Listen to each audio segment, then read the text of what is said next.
You're listening to the Joel Martin Mastery Podcast, your source of music news, stories, and 2-hour deep dive interviews with bands that have sold over 150 million albums. If you've been enjoying the podcast, please take a moment to subscribe, like, comment, and share. Now let's dive in to today's episode. Welcome to the Joel Martin Mastery Podcast. Thank you for joining us. We really appreciate it. We are joined by a very special guest. He's achieved a level of mastery as a platinum-selling singer-songwriter whose music has been streamed over 350 million times. So welcome to the podcast, Cory Marks. Cory, how are you? And true or false, you have the crunchiest, most badass-sounding guitars in all of country music. Well, thank you, Joel, and it's good to be here. Thanks for having me. I think we've, as I will use the term, mastered some pretty cool, unique sounds for country records and country music. I got a rock and metal background too, so however I can kind of implement that into my country sound, if you will, we're gonna try and make it unique and make it loud. So I went and I listened to your entire discography several times in preparation for this interview. And Thank when you. I hear those heavy guitars and the drums with the double bass pedals, I worry that the country music police are going to show up in the middle of the night and arrest you while you're sleeping. I think they've already attempted that a few times, but I just keep on running. You keep doing your thing. So I like to share with the listeners how the guests and I know each other to show the importance of networking, of building community, fostering relationships. So in our case, a few weeks ago, I did an interview with Aaron Pritchett, country superstar. And Yeah. while doing my research for that interview, I saw that you guys had done some touring together. So I reached out to you and you provided kind words. We got Aaron right in the feels. He got all Oh, emo during the interview, which is what we want. So that's how we oh. ended up here today. So thank you for providing that quote. Well, thanks for approaching me for that. Aaron has, he's been there for me throughout the majority of my career, as a great friend, but also a mentor. He's been at it a long time and he's been very successful, and he's taken me on two 30 plus cross Canadian dates over the last 8 years. So, he's a great dude and a lot of fun to be around. And I'm very grateful for his friendship and what he's given to me as an artist, bringing me across the country, a few times.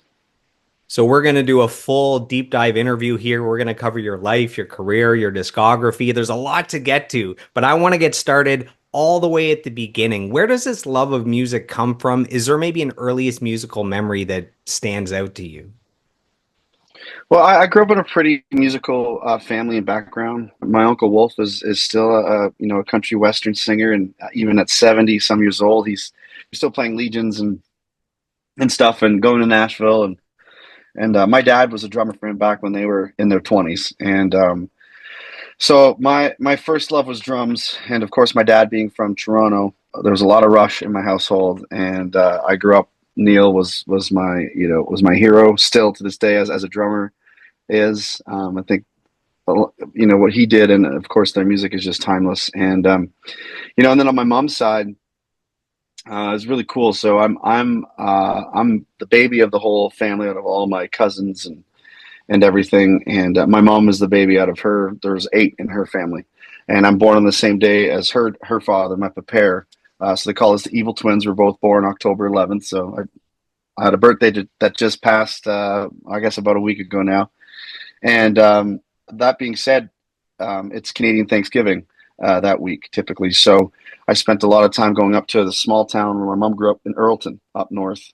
And the classic Thanksgiving Canadian gathering is, you have the turkey dinner, but that's followed with, dessert and beers and guitars and fiddle, and especially up there. So, I grew up on the greatest country music possible, from all the way going back to the very beginning to the likes of Jimmy Rogers, the Carter family, the Johnny Cashes, George Jones, and, my favorite in country, Merle Haggard. And so I grew up on a lot of that stuff at a very young age, but I had that on one side. And then on the other side, there was Rush.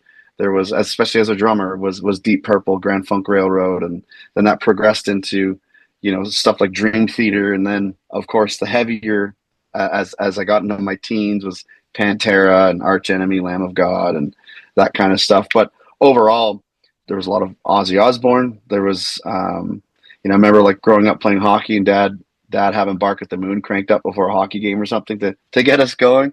But then there's the Canadian icon. I think one of the goats is Bryan Adams, and that's one of my biggest influences as a songwriter and a vocalist and just a straight up, as an artist itself. And in a whole nutshell, I think he's just super great. So, and mom, like on the Sundays would always have, my parents would always have this old country classics on the AM 600 dial and the old radio in the kitchen growing up. And it was like that, there were songs from way back, like I said, the Jimmy Rogers and Marty Stewart's and just Merle and all that good classic stuff. So there was always music around my house. And, whenever we had gatherings with aunts and uncles and cousins and stuff, there was always some guitars that would come out. And I remember as a drummer, but, I didn't start joining that party, if you will, till I was, I think, 17 or 18 when I would try to pick up the guitar and follow the chords my dad was playing. And then one thing led to another. And, here I am doing it for a living. So it's pretty wild ride. A couple of years ago, I brought my dad to see Bryan Adams here in Ottawa for his birthday, and Bryan Adams was amazing. He could play for hours and only play hits. That's how big his discography is of hits. Yeah. And at one point, my dad turns to me and he's like, "This is the soundtrack of my life." So Bryan Adams is awesome. That's pretty cool. Yeah, I think he's very special, and still, even though, I think he's still in a way underrated in most parts, because I think a lot of people, they think Bryan Adams is just Summer '69 and Heaven and Everything I Do. But later, like the first album I ever bought was 18 Till I Die. I bought it for my mom for Easter. So that was 1996. So I would have been like 6, 7 years old at the time. I still listen to that record quite a bit. And there's, the 18 Till I Die itself is a hit. It's just such a great song that he still plays live today. But he's got so many great songs that I don't think people realize, Were you excited when you heard the unexpected news that Rush is going to be touring again next year? Yeah, immediately had the conversation with Dad and my brother, because fortunately my brother had never got to see them. And I was lucky enough to see them 3 times, and my dad saw them 30 times. They actually, before Neil came along with John Rusty, they actually played one of my dad's high school dances. Pretty crazy, right? And long and behold, they end up turning into these masterclass, just legendary musicians in a band as a whole. And so when I heard that, you can't help but think, I'm sure Geddy and Alex miss, their camaraderie and just being able to play live too. So I think Anika really will, interested to see how that's all going to play out. I know she's a monster. I've watched a lot of her videos and I've known of her for quite a few years. And I think it's cool too to have a, female back there, keeping time and, filling some pretty big shoes. When they first announced the tour, they announced just a few cities, just a few dates. Toronto was the only Canadian date. I lived in the GTA for 11 years. I've been in Ottawa for the last 4. And I got excited because yesterday, with the success of all those dates selling out, they announced 17 more cities and dates, including Montreal, which is now getting very close to Ottawa. So I have it on my calendar. On Tuesday is the advanced ticket sales for Montreal. So I saw Rush on their last tour, probably 2011 or so. And I'm excited, hopefully, to get tickets for this tour as well. Yeah, that'd be really cool. I think so. So is the Toronto dates are already sold out, I guess? Or I think so. There was one date that sold out. They added a second. I think they might have just added 2 more. I think there's 4 Toronto dates. So you might be able to get tickets to the 2 new dates. Yeah, I probably shouldn't wait too long. So hesitation. You mentioned music and hockey have been a big part of your life growing up. Is it true that you learned to skate at just 3 years old, and that your brother, when you played university hockey, your brother went on to play professional hockey as well? Mm-hmm. Yeah, we were on skates at a very young age, 2 or 3 years old. And, my dad was coaching both our teams, and, we went on to play. I played some junior and major junior and had some pro opportunities and, some university offers as well. And one of them was a Division I scholarship to Ohio State University, but I was fresh out of high school. So the thought of going back to doing academics and taking tests was just not for me. And so I kindly declined that, which eventually led me to playing a couple more years of junior mixed between some major junior and then signing with the Royal Military College of Canada, where I thought, well, I can pursue another dream of mine, which is aviation and flying, and becoming that military pilot that I've always dreamt of as a little kid, being a fighter pilot, and maybe one day flying for the Canadian Forces Snowbirds. So I took that route, but after about 6 7 months, it kind of wasn't panning out the way it was drawn out to be, and I'd picked up a guitar, so I kind of fell in love with something else, and decided to take a crack at that. Can I point out that between your dad playing Ozzy Osbourne for you and then coaching your hockey, that's a parenting win right there, I think. Yeah, no, we my brother and I were very blessed, and even some of our friends growing up to have the support that my parents gave us in whatever it was that we did. But at that younger age was hockey, and then it became air shows and stuff like that for me in the summertime. My brother was just always hockey, hockey, hockey, and I think that's why he's so successful at it. And played 14 years pro, drafted to the NHL, the Columbus Blue Jackets in 2007.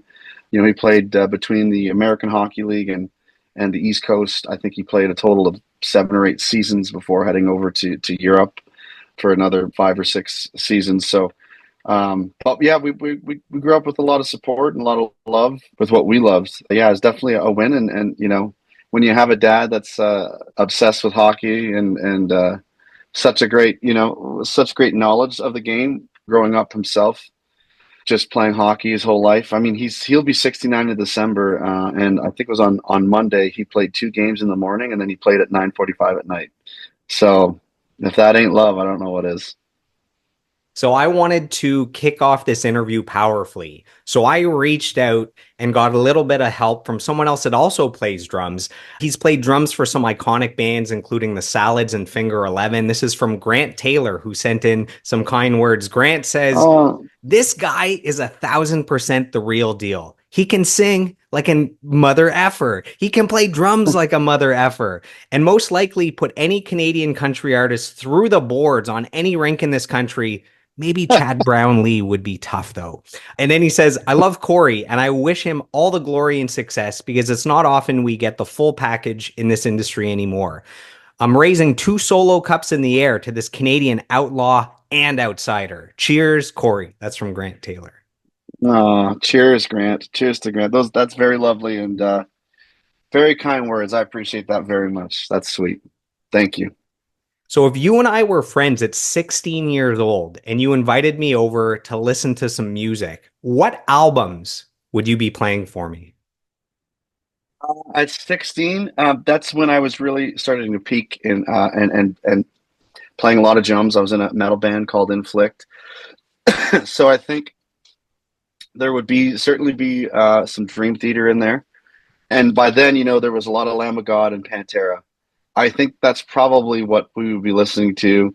Most likely, Moving Pictures by Rush, of course, which is probably one of my, if not my favorite Rush album, which I got to see live, thankfully, a few years ago with my dad. So that was really special. I think those would most likely be the albums we'd be listening to, or the artists. After we had all the lockdowns during the pandemic, there's no concerts going on. It was a tough time for musicians. We'll talk about the pandemic a little bit because you released an album during the pandemic. The very first concert that I got to see after the lockdowns lifted was Dream Theater in Montreal. So what an assault on the senses. Normally I'm going to a concert a week, then I don't go to any Yeah. concerts in like a year or two. And the first thing back was Dream Theater. No way. That's real. I've seen them. I saw them on Gigantour. I think I was in, man, I might have been 16 actually when I saw them with a buddy and saw them with Iron Maiden actually at Ottawa's Blues Fest. The only time I ever went to Ottawa's Blues Fest, and it was Dream Theater and Iron Maiden. So I think I've seen them 2 or 3 times now. So that's pretty special. Now that Portnoy's back too, I love Michael Mangini, but having the OG back there, I think I'd love to come see them again. So let's dive into your music career now. We've gone through the history of where this love of music comes from. Is it true that you had never performed publicly until you were in college? Yeah, I mean, I played drums. I played drums and stuff like that, but never as a front man. And to be honest, behind the kit is where I felt most comfortable. If it was in front of 5,000 people or five people or friends over in my basement saying, "Dude, play a drum solo." It was a good friend of mine, and we were in a band called Trio. We just played all kinds of covers. And after hockey, and when I was trying to figure out what I was going to do, actually, I think I was still playing hockey at the time. And instead of getting a quote unquote real job, I just decided to start a cover band and play a couple couple times a week and make a few $100 a week for my summer job. And I think there was one time where so it was a good friend of mine, Billy Martin, and he was the band leader of my high school band. I played in my high school band, Cafe Chantin, and that was my real first kind of look at touring. It was very minuscule compared to what we do now, but it was still a good idea of what it's like. We had a fantastic team on the production side, a big band, and we just went to high schools and we had a show at night for the city for open to public, for tickets and everything. But I think Billy Martin got me up once to sing, or maybe I sang behind the drums, and I said, well, if I'm going to sing, I'm going to do it how Donnie Brewer would do it of Grand Funk Railroad, and we'll do some kind of wonderful. But I'm staying behind the kit, so I'm not sitting up front with him. And eventually, I think he got, because I love singing harmonies, but that's not like the main guy or gal, right? So I was still behind my kit singing harmonies and just having fun with it. And I think one time he got me up to do a Brad Paisley song, Whiskey Lullaby, and him and I did that together, where I actually sat up front with him, I was pretty nervous, and I don't think I did it again until when I was at RMC. I'd started like posting just videos from my room of me playing guitar and covering songs on Facebook and YouTube and stuff, because I'm by myself, but you don't really think of the concept of like, yeah, but now the world can see you, and I think that's a bigger platform in the sense of just playing in front of 50 people or 100 people at a bar. And so when I was at RMC, I was probably a month or so in, and I was still practicing a little bit, but it was always in the basement, never in front of anybody. Even if people were like, "Hey man, you should play this song," but like, yeah, no, there's not. Even Liquid Courage wouldn't help. And we were out at the bar one day. I think it was the Brass in Kingston after hockey practice or something, maybe at 8 or 9 at night. And we would go out and we had a really good time. So I've always said, I wasn't just like, they say half in the bag. I was full in the bag when they got, so being the only guy on a military hockey team with long hair, because I was doing an upgrading course, so I didn't have to follow the rules per se exactly yet. And then I was to join the official, I think, ROTC program in January, coming back from the Christmas break, second semester. They gave me the call sign or nickname Sunshine, the star quarterback from Remember the Titans. Again, being the only guy with long hair on a military hockey team. So we were all out at the bar one night, and I guess they took it upon themselves to talk to the great Smitty, who's a legend and a great dear friend of mine in Kingston, who runs his own bar now called The Buckle. And it's really awesome. I got to play the grand opening a couple of years ago. I guess they went up and said, "Hey man, we got a guy on the team that could play. When you take your break, can you call him up? We'll get him up." And I had no idea about it. So we're sitting at the table just conversing and hanging out. And sure enough, Smitty says, "I'll be right back. But before that, I'm going to invite a good friend of mine, Sunshine, to come up and sing a few songs." And I kind of stopped because I thought I heard what I heard. And sure enough, everyone starts chanting. So I kind of had no choice. So I took a good swig of that beer back, and sure enough, walked up, introduced myself to Smitty. And I played a few songs. And even though I was so scared, there was a part of me that like thought, man, this is kind of cool. So then it became a thing. Every week he'd call me up. I'd do like 4, maybe 5 songs. Even before that, like I was starting to write already. So I'd do like 2 original, then 2 cover kind of thing. But even after the very first time, people came up and they're like, where else are you playing? Do you have CDs available and stuff like that? So then when I noticed that things kind of weren't working out at RMC, I thought, well, maybe I can give this whole music thing an actual shot. It might not be drumming, but this could be, maybe this is it. Something I've been shying away from since a very young age and literally just petrified of doing. Maybe that's my calling. And as I say many times, like, I think, you caught the bug and things didn't pan out. And I thought I had an option to do another whole semester of upgrading even though which was difficult for me to stay focused in homework and stuff, I went above and beyond what they were asking for as far as my marks went. To be getting at 80s at a university level for me, that's even my mom was like, "Holy crap, you're actually focusing and doing your homework." So that was enough. And the fact that they kind of broke the our promise, the goal of what we're doing. It kind of I just thought, well, that wasn't the plan, and that would mean I wouldn't be able to play any games either. I'd have to wait till the following year. So I thought, well, you know what?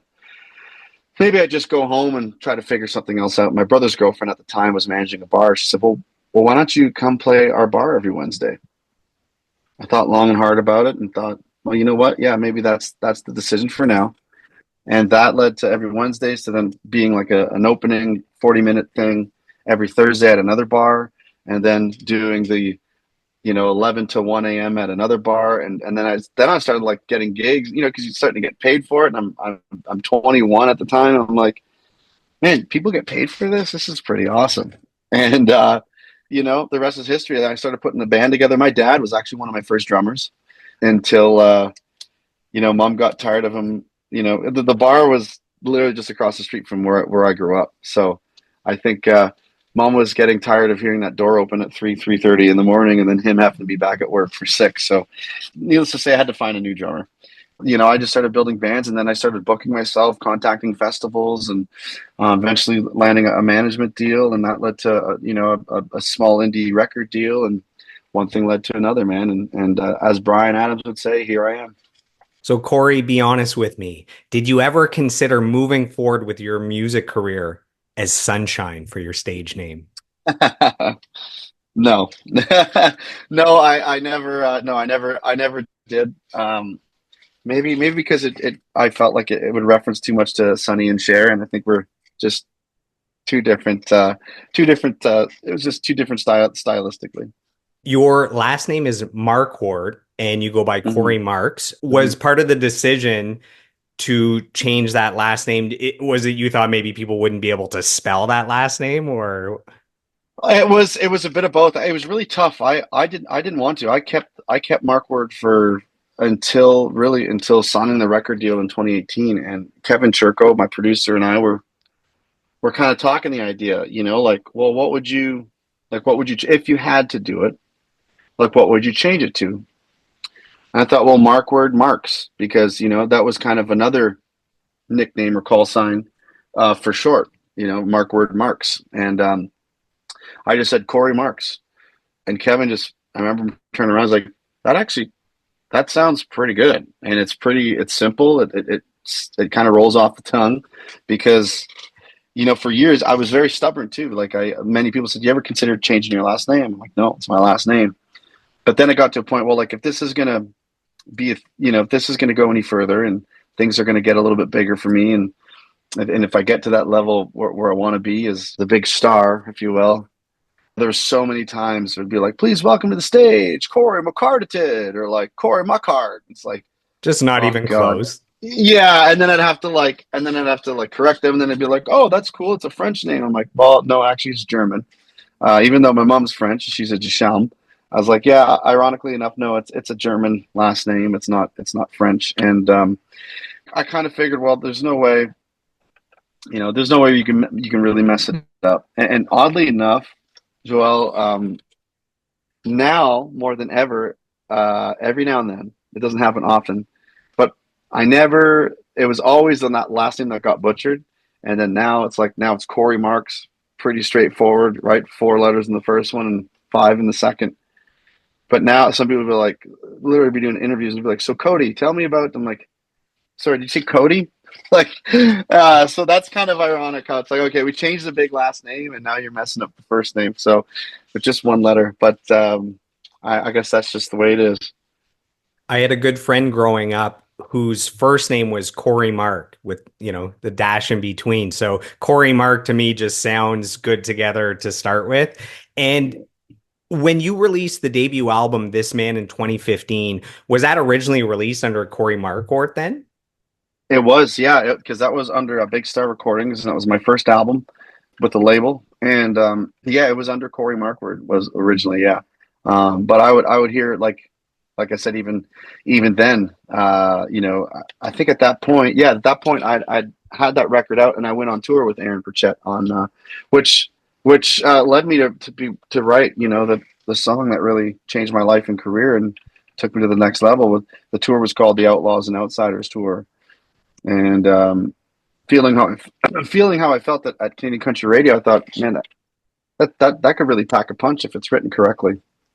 So that's actually the first song Kevin Turco and I ever wrote. But yeah, it's when I toured with him, that's the album that I had out, and it was under Cory Marquardt, and even on that tour, and you do like radio stuff and go in and be like, so Cory, they'd always mess up the last name, and I know that Pritchett was also an issue too for him as well. So hopefully I said that right. Because my name looks like Joel and it's pronounced Joel, I always really make sure to Yeah, get the guest names correctly. And same thing with Aaron Pritchett. I always assumed for years, knowing of Aaron and his Pritchett. music, I always thought it was Pritchett. And Yeah, and I still hear people say that, like even on our last tour was like Aaron Pritchett. You But know. maybe a week before doing that interview, I saw him post a video. He's like, "Hey, it's Aaron Pritchett," and I'm like, "Oh, okay. I got to make sure to practice this one to get it correctly." Last thing about the name, I'm a big UFC fan, and there was a Nate Marquardt. Nate Marquardt, Is there Nate the Great. any relation there? I think Just lie to me. apparently, Just say yes. yeah. Well, you know what? If I'll be honest, I'll stick on the honest train. I was told that he's like I think a second or third cousin. And then my dad would always say, "That's probably where you get it from." Back in my, as I say, roaring 20s, on and off the ice. So 2015, you released that debut album, This Man. There's 4 singles, Smartphone, 21, This Man, and Nowhere With You. When you think back to that debut album, what thoughts, memories, emotions come back to you now? I mean, that debut album really kickstarted this journey you've been on since then. Even that album now, I think I listened back to it a few months ago, and I thought, man, it's I think it's really good. I think there's some great songs on there that I'm still very proud of, that I still think maybe should have seen more light. The crazy thing about music is 10, 20 years from now, one of those songs can just blow up just because, and maybe see the light that I thought some of them would get. And I'm still very proud of that album. I still remember being in Nashville for the first time recording these songs, and working with guys like Denick Tupel, of course, of Emerson Drive, and produces, great acts like Matt Lang and Tyler Joe Miller and his own band Emerson Drive and Tay, and getting to work with someone like that at that level for the first time was a lot of fun. And him and I got along very well because we both love Merle Haggard and the classic, the classic country. So we had a lot of fun with the harmonies, and letting him just do his thing. He's a fantastic guitar player. So I would often I'm not that kind of player, although I wish I was. So what I would do is kind of, some cases I would sing a little melody and be like, "Hey, can you play something like this in the solo?" And he's so good, he could just pick it up and lay it down. The guys that really got me to Nashville early on, like Rob Crosby and Jason Deere and James Dean Hicks, and meeting guys like Eddie Bayers Jr. and Spady Brennan, which are all like legendary, guys who played for Garth Brooks and Reba McEntire on their albums. Like those guys were the aces in town, even at that time. Jeff King and so many other amazing musicians played on that album. So I'm still very proud of it, and it was kind of an enlightenment of what this life and career could be if things go right.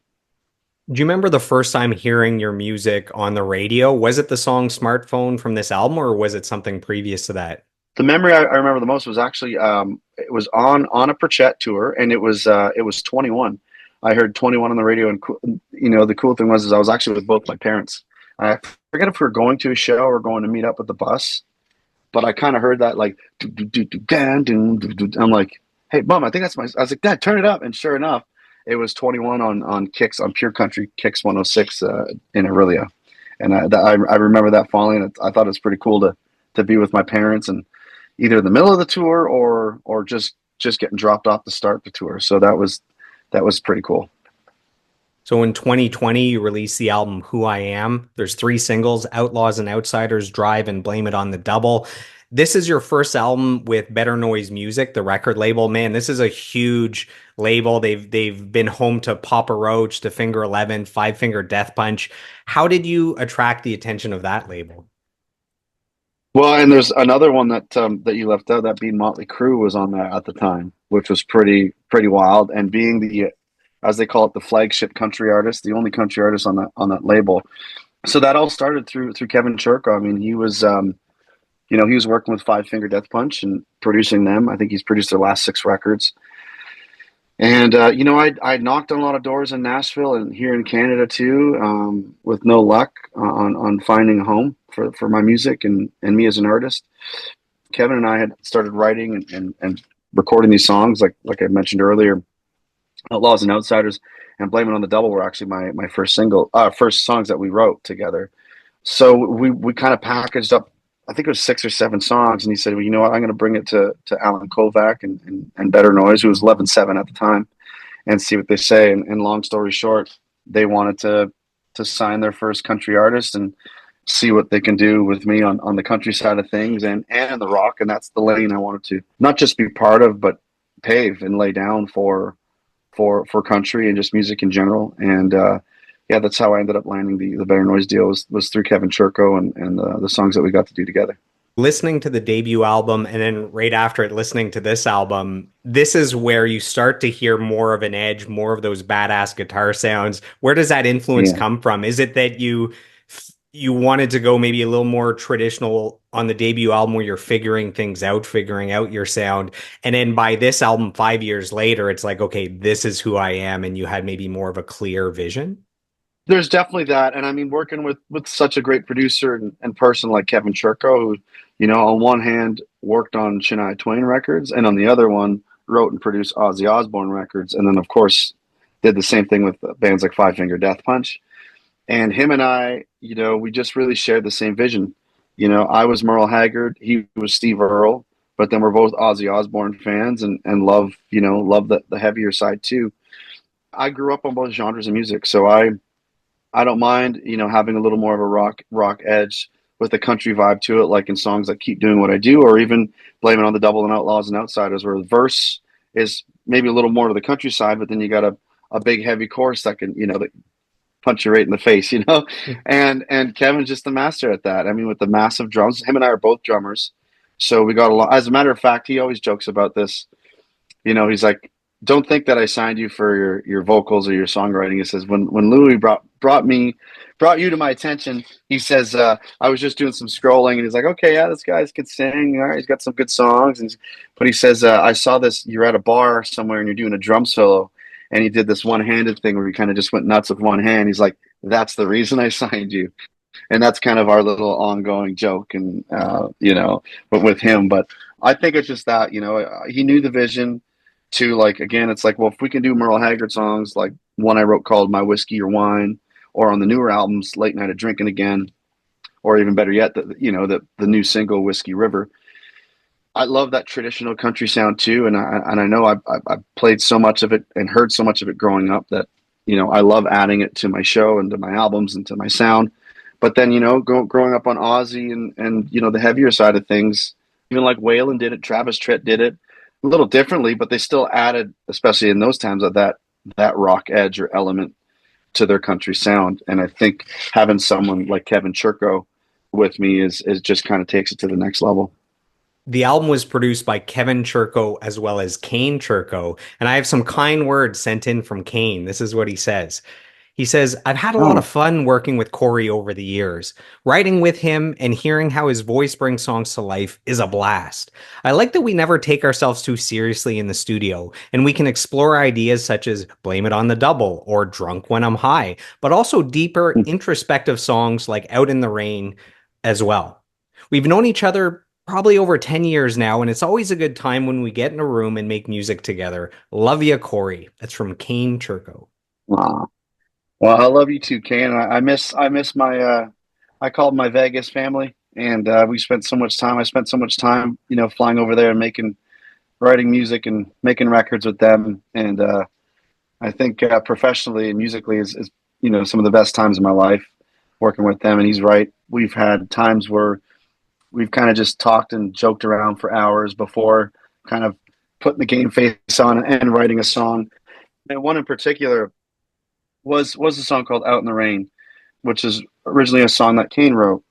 Me and him had gone through very similar things with an ex, and I'm sure everyone has when it comes to love and lost love. And I know that Kevin experienced a lot of the things my dad had experienced as a father, watching their son go through heartbreak and some pretty crazy times, and it was pretty devastating. And that's one of my most memorable moments working with them, and hearing Kane say that about my voice and bringing the song to life. He might even be referring to that. Maybe there's some other times too, but that song specifically, I remember they brought it to me because Kevin had known kind of my story and what I've gone through, and he says, he decided, I'm going to share something with you that. And it was a song, "Out in the Rain," and it was really, really beautiful. But I thought, I'm not sure if I could get away with it, and especially when songs are new to me, I get like really nervous until I learn them, and I never really, really thought much of my guitar playing and figuring out chords. We started playing this song, and then Kevin says, "Listen," he goes, "if you want these songs done," I think it might have been "Blame It on the Double." He goes, "Can I ask you a favor?" I said, "What's that?" He goes, "I will have these songs all done for you, mixed and mastered within a week after you leave, if you do one thing for me." And I just looked up and smirked and said, "If I sing Out in the Rain?" And he said, "Yes, please." And I said, "Well, can I maybe have a look at the lyric and change things up a little bit, and kind of make it more my story, and just at least put some of my experiences in that?" And thankfully, Kane said, "Yeah, yes, of course. That means you're going to sing it." And sure enough, Kevin puts the track together. I get in the studio, I think the next day, to sing it, and I noticed that Kevin got a little. He's probably going to hate me for this. He got a little quiet, on the talkback mic, and I remember kind of being like, "Is everything okay?" And it's like, I need a minute here for a second. And he just said, he's like, "Yeah, man, you're getting me really choked up on this song."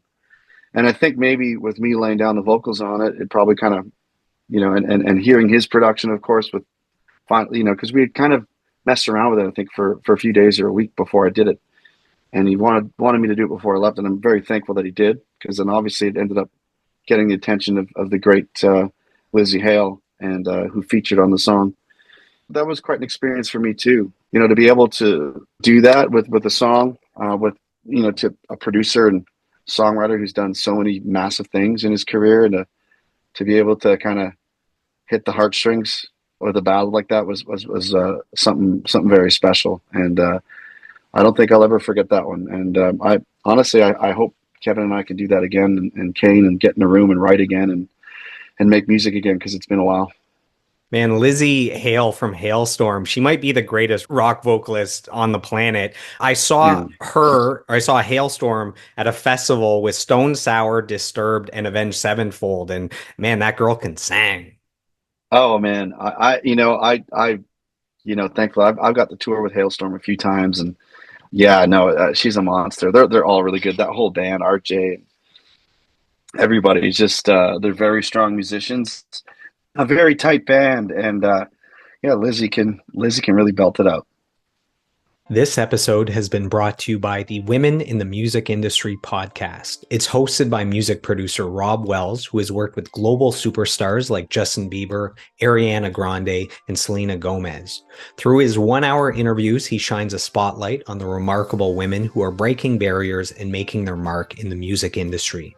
Some of his notable guests include Morgan Lander of the multi-million selling metal band Kitty, and Pam Shane, who co-wrote Genie in a Bottle for Christina Aguilera.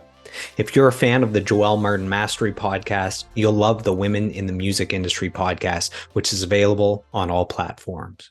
So let's dive into Outlaws and Outsiders. Man, the success of this song is just unbelievable. And I have a bunch of accolades that I want to go through because they're just so ridiculous. So to start, for our listeners who maybe aren't familiar with that song, it features Ivan Moody from Five Finger Death Punch, Travis Tritt, and Mick Mars from Motley Crue. First question is, how did you assemble this Motley Crue, pun intended? Yeah, well, once the song, like, the crazy thing is, a lot of people don't know that I Kevin and I, again, that was the first song we ever wrote, and we wrote that in the fall of 2015, and it never came out till 2019. So it'd been in a vault that long, along with the majority of this album, that first album, Who I Am. And to be honest, like we didn't know or think that Outlaws was going to be the song. We just wrote it based on what I was experiencing here in Canada at Canadian country radio, and just how I was kind of feeling in general, mixing country and rock and doing that thing. Once signed the record deal and started working with Better Noise and started making this plan of releasing this music, Outlaws was the first one to go.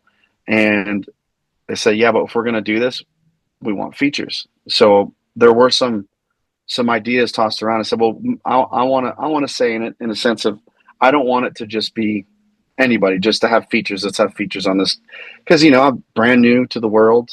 This is going to be Cory Mark's first release, and I know it's going to be on a global scale, not just here in Canada and even over in the US. So I wanted to make sure we had the right artists, the right features. And so there were some names that came to mind. I think the first one was, I get a FaceTime from Kevin Churko on my phone at like 11 something at night. And I'm going like, what the hell? He never calls me this late, so it must be urgent. And I hope everything's okay. And I'm in bed at this point, so I roll out of bed and try to kind of fix myself up a little bit so I don't look like a homeless or something. And I'm like, hey man, what's up? And it's like, and then his skull just pops in the camera. And it's like, hey bro, what's up, man? It's Ivan Moody at Five Finger. Just want to say thanks, dude. Thanks for having me be on your song. And I love the song and everything it represents. This is going to be huge for you. I'm a fan. And just a bunch of very sweet lines. And then I went back to Kevin. He was like, yeah, man, we're going to get Ivan Moody to feature on Outlaws and Outsiders. And I thought, like, holy crap, super cool. And then my manager at the time knew Travis Tritt's manager and thought, I know Cory's a fan and I'll see what I can, it just fitting, and reached out to Travis. I get word that Travis loves the song. And again, it's perfect. It fits perfect for him because, as he says, he put some drive in his country. And that's what I was trying to do, mixing that country and rock. And then, I was like, we got it. This is going to be huge. But they go, no, we need one more feature. And I wasn't sure if it was going to be, a vocalist or not. And then I find out Mick Mars has the song and he's going to lay down guitar on it. And that being because, we're on the same label. And so the main part is the fact that, like, Ivan, Mick, and I were all on the same label. So that certainly helped. But the fact that they all loved the song and connected with it and loved the way it sounded and everything, I thought that was very special, especially for me. And when I found out they were going to be part of it, I already kind of knew their backgrounds. And for me, having these features, you say Motley Crue, you don't really need to say more. If you saw the movie The Dirt, they were totally in a crazy area of rock and roll and hair metal, if you will. They were doing their own thing. They were totally outside the box from. There was a lot of bands like that, but not like that, with the stories and the way they were a Motley Crue. Again, pun intended. And a country music icon like Travis Tritt, who did just that and dealt with some of the same things that I'm dealing with now, where it's too rock for country. It's too, it doesn't conform to that box that they try to fit you in. And the music industry tries to do that often and control that. And it's just something that I've never, I thought, like, the word art is in the word artist. So it's our jobs to create that art and create that sound, our own sound, and try to take it and run with it. And Travis did that, and he's done it successfully for 30, 40 plus years. And then you have Five Finger Death Punch, who are, arguably the biggest or one of the biggest hard rock bands in the last 10, 15 years, and touring globally, and kind enough to take me on tour with them a few years ago. So I thought, yeah, it was a perfect fit. All those guys were a perfect fit for a song titled Outlaws and Outsiders. Yeah, it's not just that they're famous musicians that'll bring attention to the song. It's that they're actually congruent with the song itself, that all three of them are outlaws and outsiders. And I think that's a part of the appeal, is it became kind of an anthem for the outsiders and the outlaws. I think so. And I mean, I think it's every one of us, have our battles and had our disagreements, with the industry and how things are, quote unquote, supposed to go or supposed to work. It was just fitting. It was perfect. And I feel like you can really hear it in their voices, and you could see it in the video. being in the studio, Blackbird Studio in Nashville, watching Travis sing this and just hanging out with him, it was like it's like I'd already known him for 10 years. It was so cool. One thing I'll never forget, we were sitting down and he was talking about Waylon and how Waylon would tell him stories because Waylon did the same thing. And then there was Travis Tritt, and then, kind of breaking the rules a little bit or breaking the mold. And then he told me something I'll never forget. He goes, "You know what, Cory, when I was doing what you were doing, Waylon sat me down and said, you gotta keep doing what you're doing and do what you believe in. If you're putting butts in seats and you're making fans, that's what this is all about, and that's what's important. It's the fans and the listeners." He says he passed me the torch to carry on this sound and this style of country music. And then he looked at me and says, "And now I'm passing it to you. So just keep doing it, and I'm passing you the torch." And I'm thinking, from Waylon Jennings to Travis Tritt, and now Travis looking me in the eyes and saying he's passing me the torch. That's a pretty memorable and honorable moment for me that I think is just as good, if not better, than any kind of award. The song had a ton of success at radio. It was a top 3 hit in Germany, top 10 hit in the US, top 15 hit in Canada. What did it mean to you to receive that kind of support at radio? Oh, it meant everything. It was something I've fought and worked really hard for a long time, and it was very special to kind of feel that heat finally and feel that love, and not just here in Canada, but like you said, on a global scale. And it was something very special, and I hope to relive that kind of success again soon because it was very special. The song was certified gold in the US and platinum in Canada. Do you remember receiving the news of those certifications? Yeah, I remember my label contacting me and saying, yeah, Outlaws and Outsiders is gold in Canada, and I thought, like, to me it was never about that necessarily. It was about making music and songs that people are going to relate to, and hopefully I can sell thousands of tickets to shows and tour and make a great living connecting with people through music that I love and that they're going to love. And so I never really looked into that all that much. But then when you kind of receive the news and find out you're getting this plaque from Music Canada, and it's just kind of, it's a nice tap on the back in a way, and a little bit of a kick in the ass too, to keep doing your thing and keep working hard, and don't give up, and keep making this music. So Outlaws and Outsiders was released on November 15th, 2019. So you have Mm. all this success with this song. And then, I mean, what could possibly go wrong? And there's a global pandemic that kicks in around March 18th, 2020. So the Yeah. pandemic decimated most industries. The music industry was hit harder than almost any other industry, maybe the airlines and restaurants as well. But what Mm. were the challenges in writing, recording, and releasing an album like you did during the pandemic? Because this album comes out, I believe, around August 2020. Yeah, it was man, it was really devastating. It really to have that kind of success.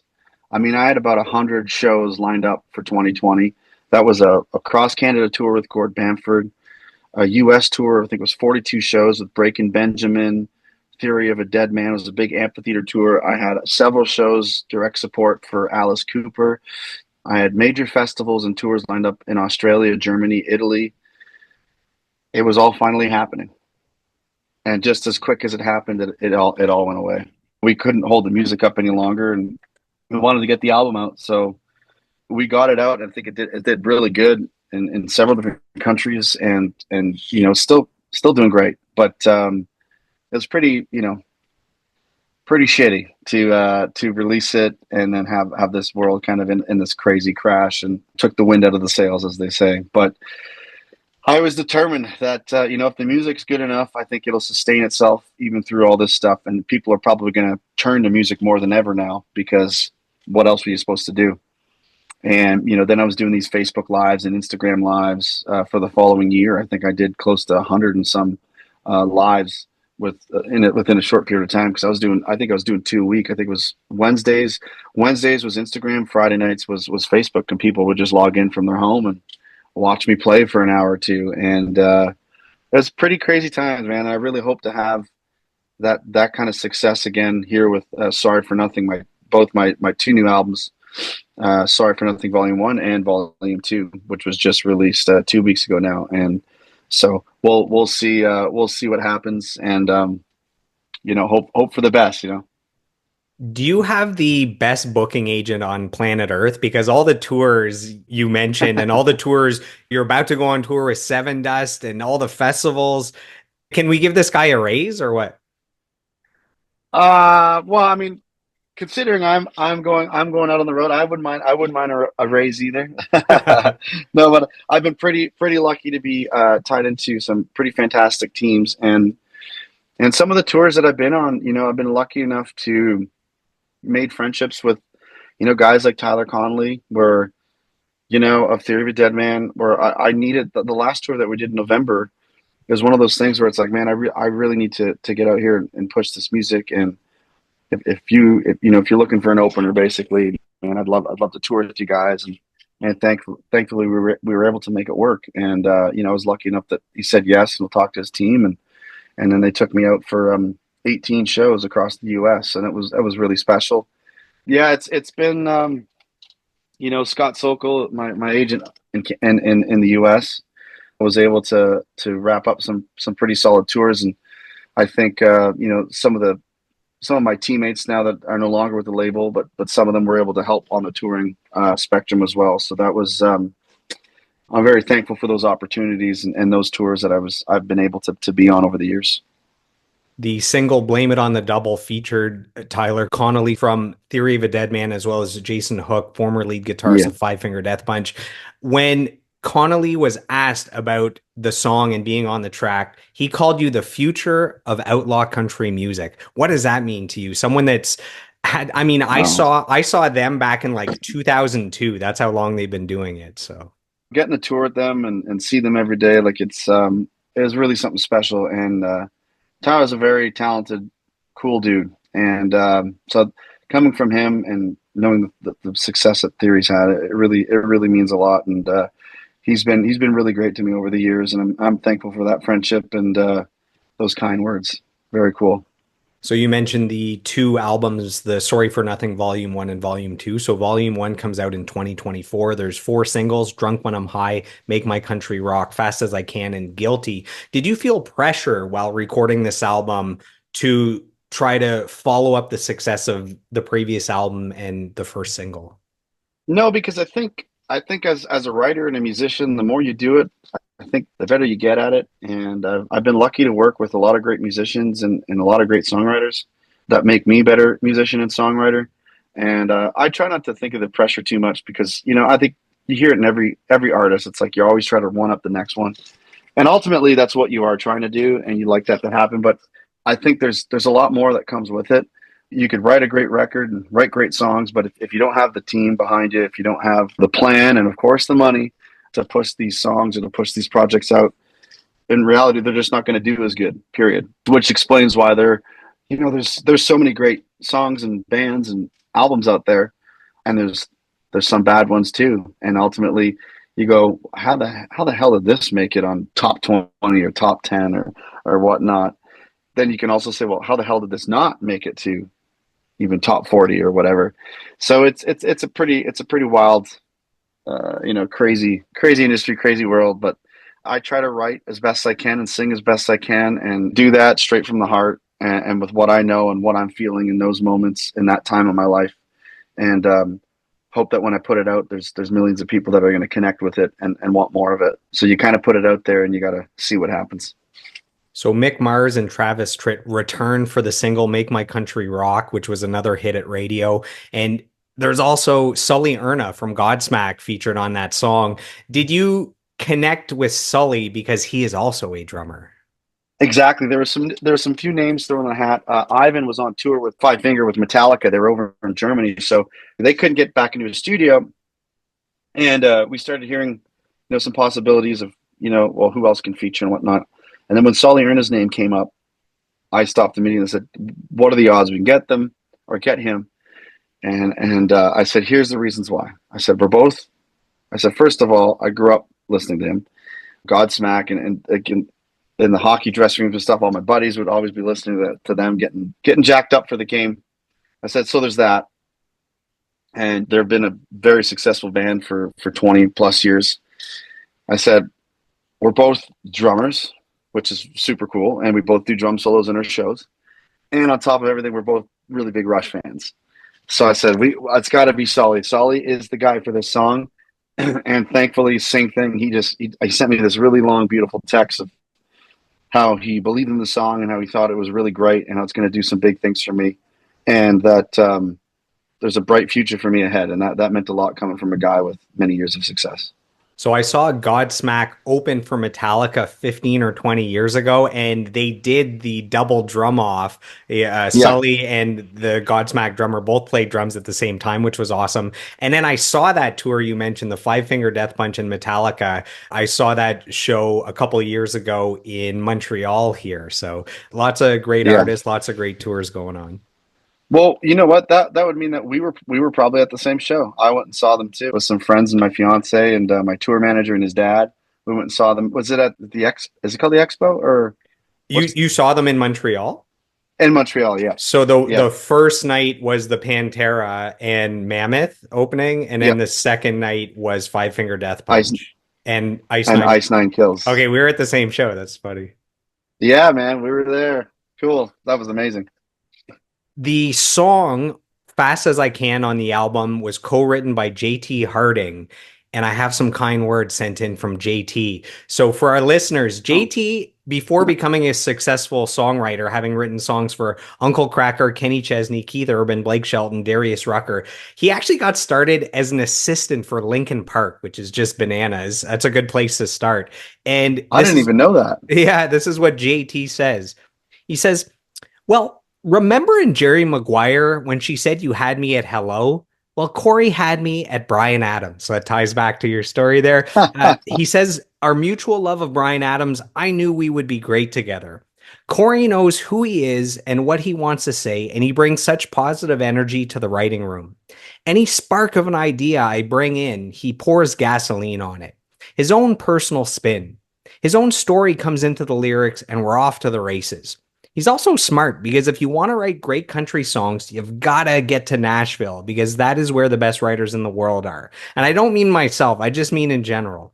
So the fact that he comes down here and really digs in shows how serious he is about making it big. I'm jealous of his hair. I had hair like that in high school. That's from JT. Oh, what a funny guy. He's such a blast to work with, and oh, he's just and I mean, talk about positive vibe. He's just such a light of energy. It's incredible, and I'm grateful to be working with him. As a matter of fact, last time I came down, I've never done that before in Nashville. We were together for probably I think 4 hours, 4.5 hours maybe, and for the first time in my writing career, we wrote two. We actually wrote not one but two great songs in the same day. So we wrote "Run in the Morning," went and had some tacos, came back and wrote another. So it was really cool, and I love working with him. Man, what a sweet guy. So you released your newest album, Sorry for Nothing Volume 2, just a few weeks ago. There's two singles, Hangman and Whiskey River. How Mm. has the reception been so far for the new music? I think it's really been incredible. Even some of the ones that are used to the heavier side of Corey Marks, like Hangman, which is like one spectrum to the other, right? You have Hangman, which is it's a pretty heavy guitars and some kind of some nice heavy drops in there. And then something like Whiskey River, which is my current single at Canadian Country Radio, and it's getting a lot of love, which is I'm very grateful for. A lot of love down under in Australia at Australian Country Radio and the fans down there. I really channeled that my inner Travis Tritt, if you will. It's that kind of '90s country vibe. It's just a good time and foot stomping country song that you can sing along to and hopefully put a smile on your face. And I really enjoyed both sides of that, and I think the reception's been phenomenal on both sides and both singles. But I think overall, that's one thing that I've taken a lot of pride in. And Kevin Churko reminded me. He says, when you put your albums together, it's not just this song, and that song. It's I like this one or that one. It's truly an album and a piece of work that you could press play on song one and you'll let it go all the way through to song 11 or 13 without skipping. And I take a lot of pride in that because that's, I really structure my albums like I would a live show. So, for instance, in this new volume two, if I were to play those songs live, that's how I would structure it and take the listener and the fans and the concert goers for that, pun intended, for that wild ride, and hopefully keep them coming back for more. Speaking of the song Wild Ride, how many picks were injured in the making of that song? Well, I'm not sure because I can't pick like that. I wish I could, but that's why there's those phenomenal musicians out there that can, and there's quite a few guitar players and musicians on that one that Kevin had connections with, and really just went full throttle on this one. And it's that one will be a lot of fun once we start playing it live. But I think I'm gonna have to pick up another guitarist too, just to fill that gap. And maybe I can learn a thing or two and do a solo of my own live. But it won't sound anything like that. So this new album was released just 10 months after the last album. Is this new one called Volume 2 because you just wrote so many songs while doing Volume 1 that you knew there'd be a second part to it? Yeah, during that whole pandemic side of things, I went down to Las Vegas and Hendersonville, or what was it? Where was it? Mount Charleston, Nevada, where Kevin had a cabin up there, a really nice cabin. I call it a cabin, but pretty big, awesome cabin. Him, Kane, and I would just go. We just went up there for like a week and just wrote and recorded a bunch of songs. And we kind of made a couple trips like that. So I'd written so many songs from 2021 to like early 2024.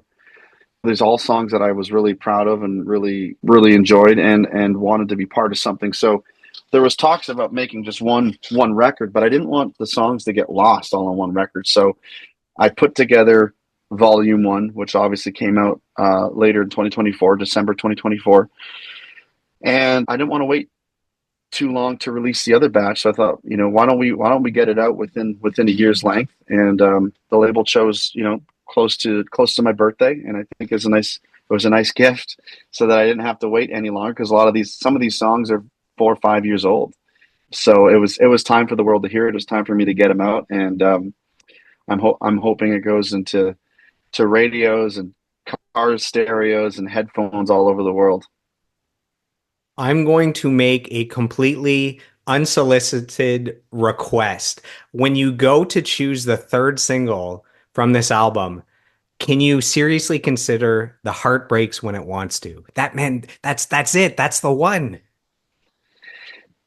I wrote that song with Buddy Owens and Galen Griffin, I think about 3 years ago now, which is crazy. And that's one that really, really stuck with me because I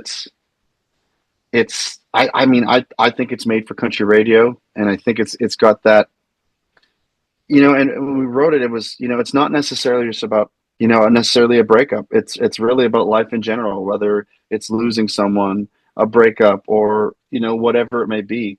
I really do believe that because sometimes it's so out of your control and so out of the blue, the heart breaks when it wants to. That's the song. I thank you for that because that's one of my favorites on the record. I think overall lyrically, the vocal arrangements and production wise, I think it's definitely one of my favorites that I've written. I hope that millions of ears find this song and fall in love with it too. Speaking of millions of ears, during the introduction to this interview, I mentioned that your music has been streamed over 350 million times globally. How do you even try to grasp Mhm. numbers like that? It's pretty wild, and I mean, I hope they just continue to grow, and I hope it attracts festivals and other artists who may want to tour with me or have me, open up and be a good fit for their show. It's really cool. I remember hitting 100 million for the first time just a couple of years ago, and I was like, holy crap, 100 million streams. But now that we're, getting closer to that 400 million mark now, it's just, yeah, it's pretty wild. And again, it's the same thing. I hope that there's 400 million more, and that it just really attracts people to the music, wanting to come see me live.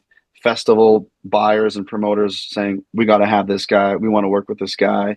so that I can live out my dream and do what I love. And my dad always says, do what you love and love what you do. And this is really something that brings a lot of joy to my life. And when you hear that number of streams, and again, hopefully that just keeps on going and doubling, means that it brings a lot of joy and something to the listeners' lives. And that's why I do this. And that's why I think we all do it as artists is connecting with people. And here's the 350 million more. You'll have to get out your vision board and put 1 billion streams on it. That's, that would be pretty crazy. Let's hope that happens. We'll get there one day. Positive vibes. We just put it out into the ether. We're manifesting that here today. We have a fan question from Sav. The question is, Cory, when you were standing in the hallway of a minor league arena in Florida selling your own CDs, did you believe back then that you could get to where you are today? If so, where did that belief in yourself and your music come from? I mean, yeah, ultimately. And I think like being in an arena that size and knowing that the amount of artists that I've played that arena in Florida, in Estro, Florida, where my brother was playing for the Florida Everblades in the East Coast Hockey League. I believe that's what he's referring to. Obviously having the support from my family, my mom and dad, and my brother, and now fiance, but also the ones that have been there from the get go that came to those little small bars and pubs where you're just playing out of a little 400-watt PA system. I think just that and the amount of people that thought, all right, this guy's got something and kept coming to my shows. And it's really tough. It's really tough because the industry is very like the single Are You With Me? Very smoke and mirrors, and a lot of it has to do with money. A lot of it has to do with who you know and what team you're part of in some circumstances. And not so much, unfortunately, not so much the work you've put in, the effort and the years behind your music and touring and whatnot. And a lot more, a lot of ups and downs and sometimes a lot more downs than ups. So, and I think you hear that in a lot of major acts stories. So why not be one of my stories, and why not be my story to have, success and see the light at the end of the tunnel and just keep on dreaming and moving on. It's like a wild ride. It's always darkest before the dawn. And sometimes I really got to tell myself, actually most days I still got to tell myself that because, it's a very much a roller coaster ride right now where you celebrate those highs. But sometimes when those highs feel really good, it's a hell of a drop too. So you got to be careful with that and kind of just hope that the success keeps rolling and that people, like I said, just fans keep coming back to listening and wanting to buy tickets and wanting to see you live. And that goes with the festivals too, wanting to have you be on their bills and artists wanting to tour with you. And so just given the opportunities that I've had and success I've had over the years, why not do it again? While we're manifesting things, I'm going to manifest that you get added to the lineup for Blues Fest in Ottawa because I get the full pass every year. I go the full 2 weeks. So I'm putting that out in the ether as well that you get that call for Blues Fest. And I have the final quote of the interview. This is from Clayton Bellamy from the platinum selling Wow. country band, the Roadhammers, as well as the Congregation. And Clayton Yeah. says, I was working at 103.9 CISN FM the first time I met Cory Marks. He came in for an interview and played live on the air. I could tell you there are not many singers who can match the power and depth of Cory's voice and his musicianship. It's not often you're blown away the first time you meet somebody, but Cory did just that to everyone in the room. He's a force to be reckoned with, and his unique take on country music is so refreshing and exciting. I've been a genuine fan from the start. That's from Clayton Bellamy. Wow. Damn. I didn't know, I didn't know he felt that way. So that's really, I mean, they're such a talented band and group. Him and Jason together are just phenomenal. And, Clayton, actually, I was just listening to one of his songs at the gym, I think just the other day. And it's funny. I kind of funny how that happens because I haven't chatted with him in a while, and that song kind of came on randomly, and then 2 days later, I'm hearing this quote. So I wish I had his hands to play the guitar the way he does. But that's again very kind words from another just incredibly talented dude. So thank you, Clayton, for that. That's really sweet. Now you have an excuse to reconnect, which is awesome. And As we near the end of this interview, I'd like to now dive into your upcoming tour and your live show. So you have a US tour with Seven Dust coming up in November and December. Seven Dust are awesome, man. They're like one of the pioneers of that style of music. How excited are you for that tour? That's going to be incredible. Well, first of all, just excited to go back out across the U.S. This will be my third U.S. tour in a year. Went out with Theory of a Dead Man in November, and then with Dorothy in March, and then now end the year before taking the Christmas break out with Seven Dust. And I've heard nothing but amazing things from that group, and I'm just looking forward to getting out there and meeting those guys and being back out on the road again, and being in some of the venues that luckily I've gotten to play already, and some brand new ones like playing Graceland is that's going to be something very special. And then heading down to New Orleans, which I've never been, and I've wanted to go for a very long time. Unfortunately, those will be some very long hauls, but I'm going to do my best to see as much as I can for the short amount of time we're going to be there. But I'm looking forward to meeting that band and just spending 4 or 5 weeks out on the road with them, and hopefully making a whole bunch of new fans. I'm a little, because I know Seven Dust is they're a little on the heavier side, and people are asking, like, how do you feel about that? Because for me, as I've always had, I've always been a little shy when it comes to just me and the guitar. And again, watching someone like Brian Adams do that so great and with ease has made me work a lot harder to try to do just that, is hopefully as I say, blow people away, and know that, and hopefully make them feel like, man, now imagine seeing this guy with a band. Some of these songs like Make My Country Rock and Outlaws and Outsiders, if I can make them sound great with just me and my guitar as a mediocre guitar player. I don't even say guitar player, I say guitar strummer. I'm hoping that I make a whole bunch of fans on the Seven Dust tour, and I'll be seeing a whole lot more of them when I get back on tour with my full band. So I'm just looking forward to being back out on the road and playing some music across the U.S. for 22 shows. You'll have to turn up your guitar amps to 11 because Seven Dust definitely brings the thunder. If our listeners go right now and buy a ticket to one of the shows on this upcoming tour, what can they expect from a Cory Marks concert? Well, they can expect, when it's just me and the guitar, typically a little, I know people will be like, there's no way you are, but a little shy, but at the same time, I'm going to be giving it everything I got every night. And, I'll be, hard on my sleeve. And you're going to hear me roar as loud as I can every night. And, as Brian Adams would say, I'll be singing straight from the heart every night, whether it's a big heavy song like Make My Country Rock, or Outlaws and Outsiders, or the ballad and the title track to my volume 1 and volume 2, which is Sorry for Nothing.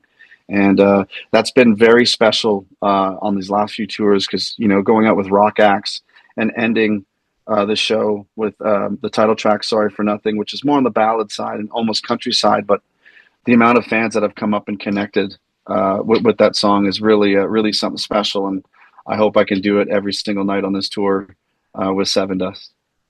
We have a fan question from Hannelore Withop, and she starts by saying, I love your music. I was at your concert in Germany last year, and it was amazing. Do you have any plans to come back to Germany for some more shows?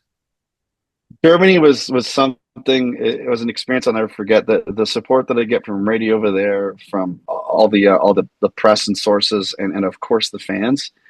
Honestly, not just saying it, it was really something to remember. To be walking in Hamburg, downtown Hamburg, in the red light district, and like literally, just not knowing, this is all new to me. But then people literally freaking out and be like, "That's Cory Marks! That's Cory Marks!"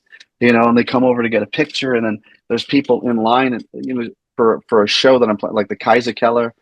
And I don't know if there's any Canadian country act that's ever played the Kaiser Keller in Hamburg, Germany. So I'm proud of that, considering the Beatles started there, David Bowie would play there, Tracy Chapman.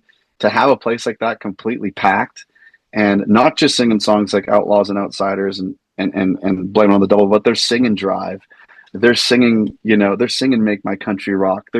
It was insane. And I really do hope that I have the opportunity to come back and play Germany.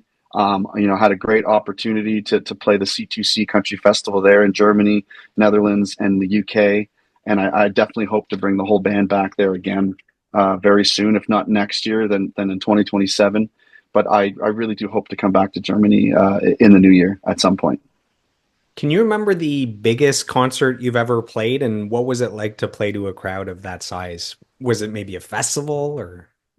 Well, see, so there were some pretty, like being on tour with Five Finger Death Punch and Brantley Gilbert. We played U.S. arenas, 22 U.S. arenas, and I mean that was I think one of the most memorable ones because no pun intended. Again, it was so electrifying. But we played Amalie Arena in Florida where the Tampa Bay Lightning play, and to play at that level at and in the U.S. as a Canadian country act opening for one of the biggest names in country music right now and one of the biggest hard rock bands across the US.